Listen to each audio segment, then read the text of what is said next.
As if Sony didn't get enough heat for remaking The Last of Us, it appears that they're gonna remake Horizon Zero Dawn for good measure. Rather than blaming the big dogs at Sony, I think each and every one of you needs to take a good hard long look at yourselves in the mirror. But if you didn't buy The Last of Us remake and like what you see in the mirror, then the next best thing to do would find whoever did buy it and give them Hell Week all rolled into one night up in here. And if you give me like however many minutes, I don't know, you can see it, I'll tell you why. Cameron, all the word. Cameron, danger. Oh no, it never fails. He'll take the cruise and find the where's and why's and who.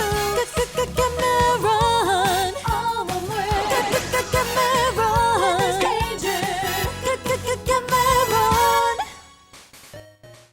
So before you accuse me of defending Sony for pumping remakes out the ass for some easy money, well, I guess I kinda am in a way, which I know isn't very popular, but I mean, the key to every business is to make money, and while The Last of Us remake might not have shattered records, I'd imagine it was certainly profitable considering how little work was done compared to making a brand new game from scratch. And I know some people always say, it doesn't matter if it's profitable, Sony just shouldn't do it, but acting surprised when big corporations grab easy money is kinda like having a picnic at the beach and getting mad when the seagulls show up. Yeah, you have to expect it. Yeah, totally. Don't get me wrong though, I think it's totally lame to remake games that are only a few years old. In fact, I think it's actually worse than straight up porting them like Nintendo does. Sure, porting Wii U games to the Switch with minimal upgrades feels lazy, and to be honest, it kinda is, but it feels less shady given how few people actually owned a Wii U. I mean, after all, some of these games had a lot of work put into them, so it'd kind of feel a bit unfair to the developers to just let them rot on a dead console when you could give these games a legitimate chance to shine in the spotlight on a console with 10 times the install base. Plus, lazy copy and pasted ports at least don't take nearly as much development time as slightly less lazy remakes of games that are already on successful consoles that aren't even really remakes from the ground up anyway. I mean, just take a look at the Resident Evil 2 remake compared to the original.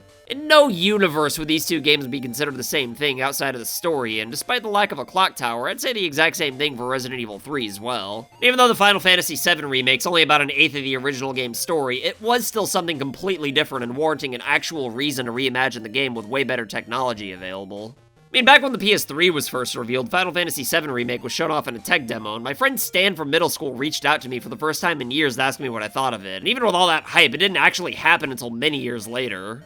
It was a stupid business decision to not remake the game, sure, but in the end, the remake ended up being better with a little more time, and let's not forget that they even scrapped the game altogether and restarted it from the ground up, so say what you will about the Final Fantasy VII Remake, but it was most certainly not a cash grab, at least not just a cash grab anyway.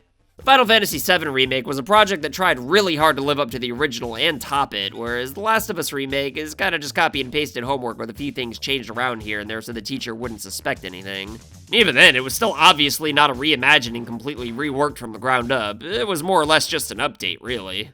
No, just because I didn't buy it myself doesn't mean that I can't clearly see that it wasn't deserving of being called a remake, especially when nobody's even defending it. Although, ironically enough, many people who are doing the exact opposite of defending it still bought the game anyway, which to me is way worse than Sony or Naughty Dog going through with the remakes to begin with. Remaking a game for the PS3 is just plain unnecessary, especially considering the fact that it was Sony's first console made after the everything looks fine milestone was reached, to where you could pretty much convey any idea you wanted into a video game without having to make too many sacrifices or even compromises due to the hardware.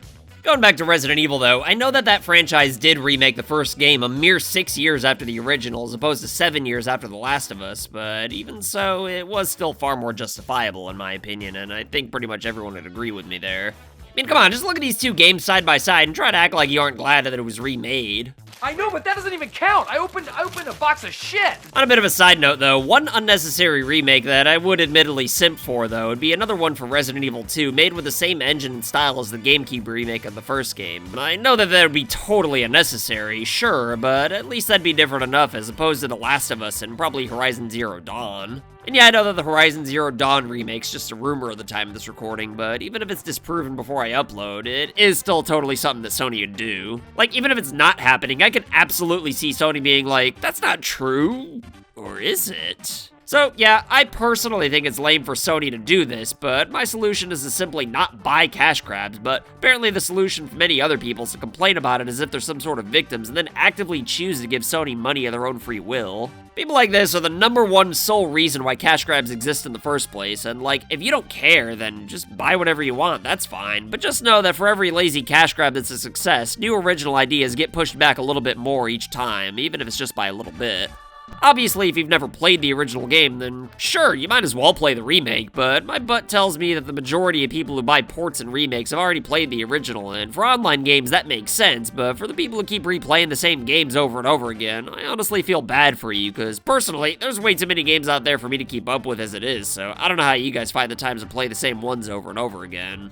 I mean, Pikmin 3 is one of my all-time favorite video games ever made, but seeing as I already played the original on the Wii U, I didn't even think about buying the deluxe version on the Switch, because why would I? Then again, I did buy the Persona 5 remake, Persona 5 Royal, though, despite the fact that I already played the original. And yeah, I know that Atlus didn't call this a remake, and like, it's really not, but they probably could have gotten away with it if Naughty Dog did. But even then, I didn't know that the original Persona 5 actually wasn't the final real game when I played it, otherwise I would have just waited for Royal to come out. I mean, I wouldn't blame people for buying a Last of Us remake if the plot were considerably different throughout with a bunch of gameplay differences, especially when they didn't realize that the original game wasn't actually the full story. Based on my experience of Persona 4 Golden, I realized at the end of the original Persona 5 there'd be another version coming out, and I even made videos about how I thought it was lame of Atlus to do that in an era of DLC where releasing a slightly updated version just wasn't necessary anymore, but I'm just saying that I agree that Persona 5 Royal's in the same ballpark of lame as Last of Us. In fact, I actually think it's a little lamer since it was probably planned from the beginning. The difference, however, is that people who bought Persona 5 twice aren't to blame since we didn't really know for sure that Atlus would do that.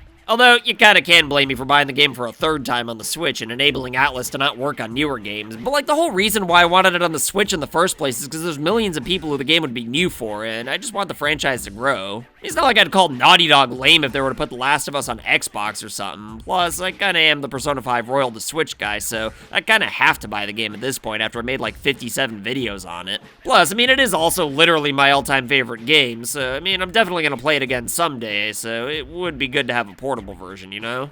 Come to think of it though, I guess I am just as guilty as Naughty Dog for remaking the same content with slight updates so many times, but at least I didn't charge $70 for them, and again, people did kinda watch them, which brings me back to my initial point that you can't blame content makers for doing what works. You should just instead not consume the content over and over again and blame the people who are making it successful if you're sick of seeing it. I don't know about you, but personally, I'm sick of seeing Sony remaking recent games that don't even need the slightest updates to begin with, so I'm just gonna not buy them, and if enough of us had this mentality, then I don't think we'd be seeing these remakes in the first place. The reality is that actions speak louder than words, and if people keep buying these remakes, then of course they're gonna keep being cranked out, regardless of how many comments or videos are made. Even if the sales are only a fraction of what the original games were, seeing as how a remake's only like 1/600th of the work to make. And if you think I'm exaggerating, just take a look at these credits. This is how much work went into the original games. You really think that all these people are needed for new character models and textures? I mean, sure, they did for some reason re-record all the voiceovers even though the originals were completely fine to begin with. I guess to feel less embarrassed or something, I don't know. But still though, the majority of the legwork was already done, so even if the sales aren't exactly the same, a remake is still easy money for big corporations. So before you get mad at a big company like Sony for doing greedy things for the sake of money, I just think you should instead blame the real problem, which just might be you as far as I'm concerned, or, you know, at least somebody you know, I don't know. But should you know anybody who falls into this category of buying unnecessary remakes, then save your energy spent on the internet comments and redirect it towards these hooligans, at least if you really don't want originality being given the back seat for cheap and easy cash grabs anyway. Anyway, that's all for today, but if you got a kick out of my incoherent rambling and disturbing imagery though, then you should check out this video I made where I rank every character in Persona 5 Royal from good to evil, but you'll excuse me though, I gotta go water my snake. Later!